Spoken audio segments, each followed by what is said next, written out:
이번에는 드라마 얘기를 한번 해보겠습니다. 드라마 좋아하십니까?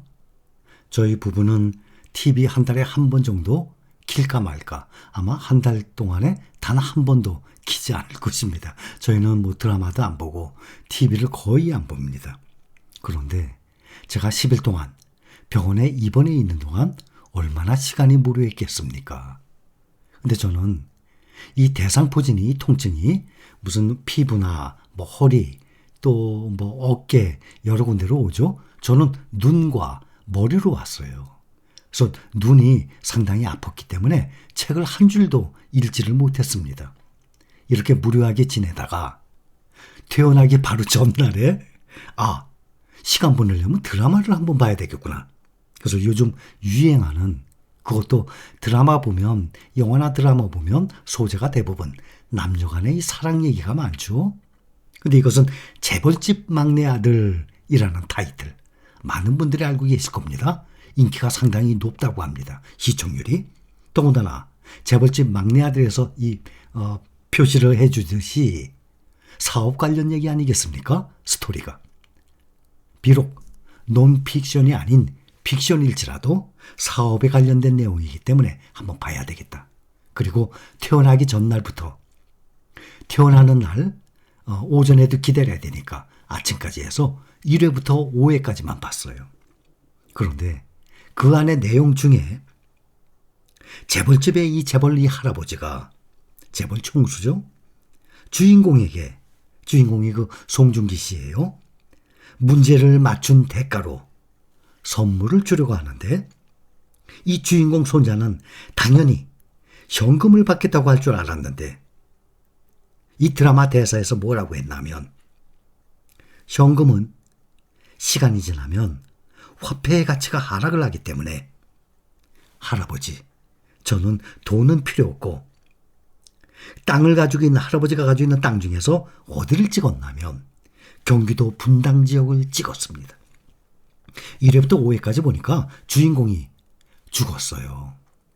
그 다음에 다시 제2의 인생 환생을 했는데 재벌집의 손자로 환생을 한 것입니다. 그러니 미래에서 약 30여 년 전 과거로 돌아간 거예요. 1980년대로. 그러니 1997년에 IMF 터질 것, 또 어떤 주가가 얼마큼 오를 것, 어떤 회사가 망하고 어떤 회사가 흥할 것 미리 알고 있는 것 아닙니까? 미래에서 왔으니까.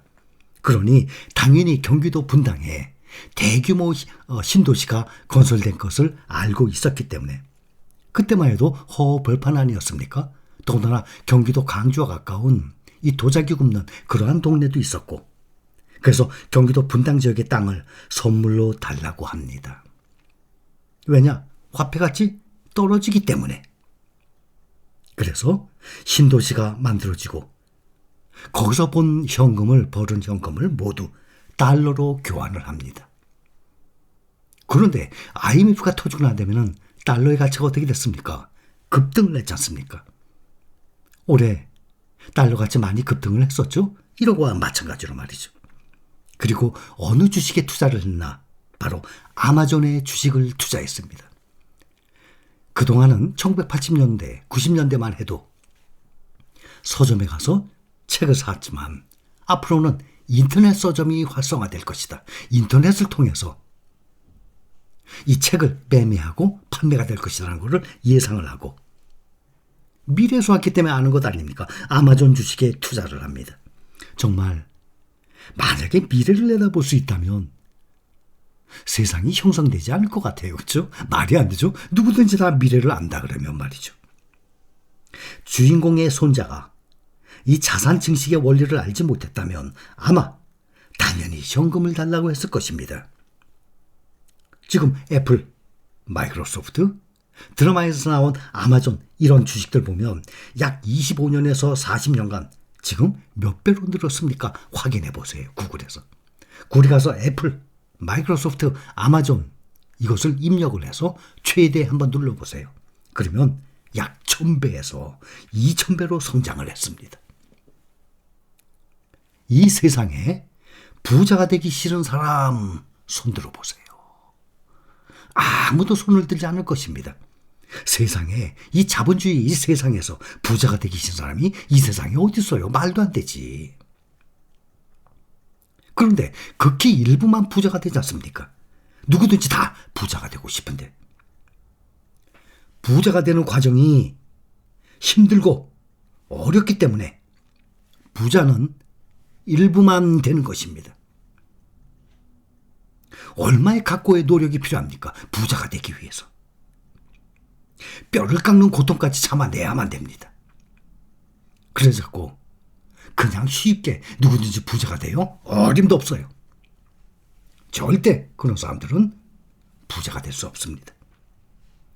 우리의 목표는 큰 부자는 비록 되지 못하더라도 작은 부자, 즉 노후에 남에게 손 벌리지 않고 스스로 안락하고 편안한 노후 생활을 할 수 있도록 그렇게 하기 위한 목표로 오늘도 우리는 힐링가족은 열심히 살고 있는 중입니다. 부를 축적하는 이 속도가 느리고 꾸준한 방식으로도 경제적 성공이 가능합니다. 그런데 대부분의 사람들은 그 느린 것을 참지 못하고 투자에 있어서도 빨리빨리 마인드, 이것이 주류를 이루고 있으니 문제입니다. 부를 축적하는 속도 빠를 수가 없어요. 일반적으로 봅시다. 우리 힐링가족 여러분들 중에서도 자영업, 내 장사, 소규모라도 내 사업 하시는 분들 많이 계시죠? 정말 여러 유형일 거예요. 여러 종류의 사업들, 자영업을 하고 계실 겁니다. 몇 년째 하십니까? 처음에 시작하는데 얼마 들었습니까? 그렇다면 현재 얼마를 모았습니까? 라고 묻는다면 그냥 먹고 사는 게 다예요. 작은 부자? 경제적 자유를 얻으려면 아무리 빨라도 내가 작은 사업합니다. 자영업합니다. 내 장사합니다. 아무리 열심히 해도 몇 년 걸리겠습니까? 경제적 자유를 얻으려면 5년? 아마 불가능하겠죠? 적어도 10년은 기본으로 걸릴 것입니다. 그런데 그 10년을 걸려서 경제적 자유를 얻었다면 자영업으로 성공한 것 아닙니까? 반 이상이 사업을 시작해서 망하는 세상인데 이 경제적 자유의 길을 따라가면서 점점 더 지식을 쌓게 되고 작은 성공을 경험을 함으로써 재정 문제에 대한 자신감을 더 키우게 되는 것입니다. 그런 작은 성공을 통해서 자신의 행동이 어떤 결과를 가져오게 되는지 보게 될 것이에요. 그렇게 경험을 하게 되면 자연스럽게 절약과 저축률이 올라가게 됩니다. 그렇게 되면 월 말에는 매달 말에는 더 많은 돈을 모을 수 있고 더 많은 돈이 생기기 때문에 점점 더 투자 금액을 늘리게 되는 것입니다. 무엇이든지 어느 방면이든지 사람은 스스로 경험을 해봐야 깨닫게 되는 것 아니겠습니까? 다시 한번 부의 축적은 속도가 느려도 괜찮습니다. 느리는 것이 당연합니다. 그리고 꾸준한 방식으로 경제적 성공이 가능한 것입니다. 그런데 그 꾸준한 방식이라는 것이 결코 쉽지가 않기 때문에 부자가 되는 사람들이 극히 일부에 국한되는 것입니다. 여기까지.